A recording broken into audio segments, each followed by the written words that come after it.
বাংলাদেশের অর্থনীতি যদি পাল্টাতে হয়, পাল্টাতে হবে, হয় এর অবকাশ নেই, আমাদেরকে পাল্টাতে হবে।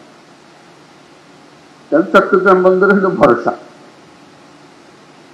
এটাকে বাদ দিয়ে বাংলাদেশের অর্থনীতি নতুন কোনো পাতায়, নতুন কোনো অধ্যায়ে প্রবেশ করার কোনো সুযোগ নেই। এই পথ খুলে দিলে বাংলাদেশের অর্থনীতির পথ খোলে। এই পথ না খুললে বাংলাদেশের অর্থনীতি যতই লাফালাফি করো, ঝাপাঝাপি করো, কিছু হবে না। তুমি একজনকে বোঝাচ্ছিলাম যে এটা কেন আমি এরকম মনে করছি। আমাদের চট্টগ্রাম বন্দরটা হলো বাংলাদেশের অর্থনীতির হৃৎপিণ্ড। হৃৎপিণ্ড যদি দুর্বল হয়, তুমি ডাক্তার বৈদ্য সবকিছু আনো, মেরামত হবে, কিন্তু চলে না। ছোট্ট একটা হৃৎপিণ্ড, তার মধ্যে হলো রোগাক্রান্ত। এই হৃৎপিণ্ডকে তুমি যতই ঠেলাঠেলি করো, ভিতরে বেশি রক্ত সঞ্চালন হবে না। এই যদি আমরা একমত হই যে বাংলাদেশের অর্থনীতির হৃৎপিণ্ড হলো চট্টগ্রাম বন্দর, তাহলে ওটার যে সাইজের বন্দর আছে, যে সাইজের হৃৎপিণ্ড আছে, ওই সাইজের চলে না। এই হৃৎপিণ্ড বিশ্ব সাইজের হৃৎপিণ্ড করতে হবে।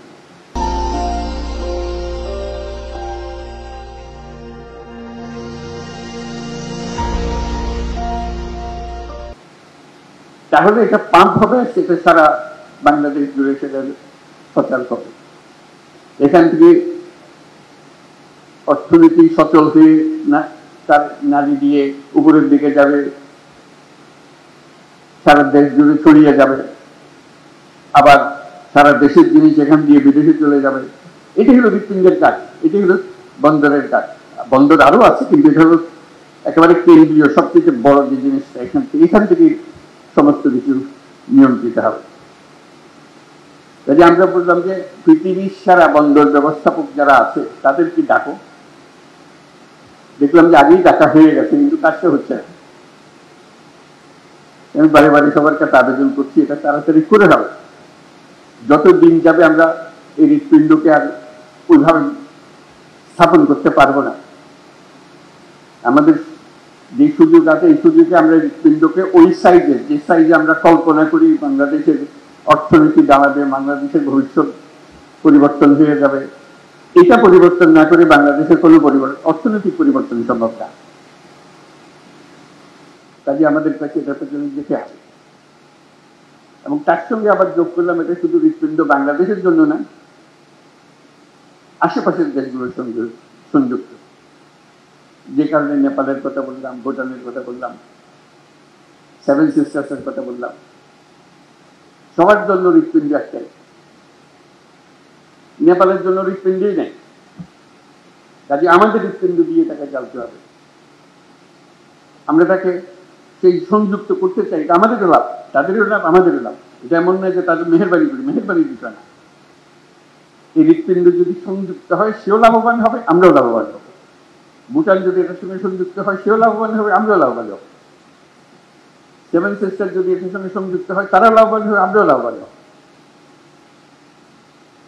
এই হৃৎপিণ্ডকে বাদ দিয়ে চললে যারা এটাতে বাদ দেবে তারা ক্ষতিগ্রস্ত হবে। রক্ত সঞ্চালন হবে না সেখানে, অর্থনৈতিক সঞ্চালন হবে না সেখানে। এটা আমাদের কারো কাম্য না, তাদেরও কাম্য না, আমাদেরও কাম্য না। আমরা চাই যে সবাই মিলে আমরা এই বন্দর থেকে এই সঞ্চালনটা পাই,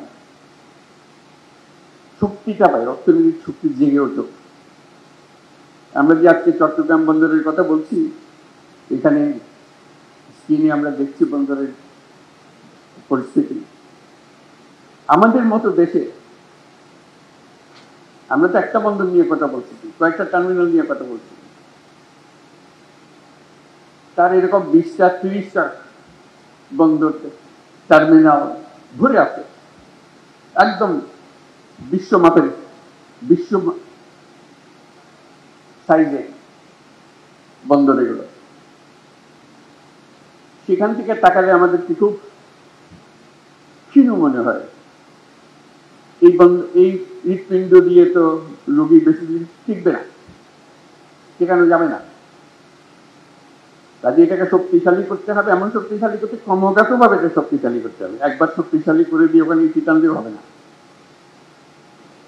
তো সেখানেই আছে আমাদের চ্যালেঞ্জ। তো যে টিমের কথা বললাম আমরা, লুৎফে, সাকাওয়াত, আসিফকে ওর মধ্যে ঢুকালাম, আর যারা এখানে বন্দর কর্তৃপক্ষ,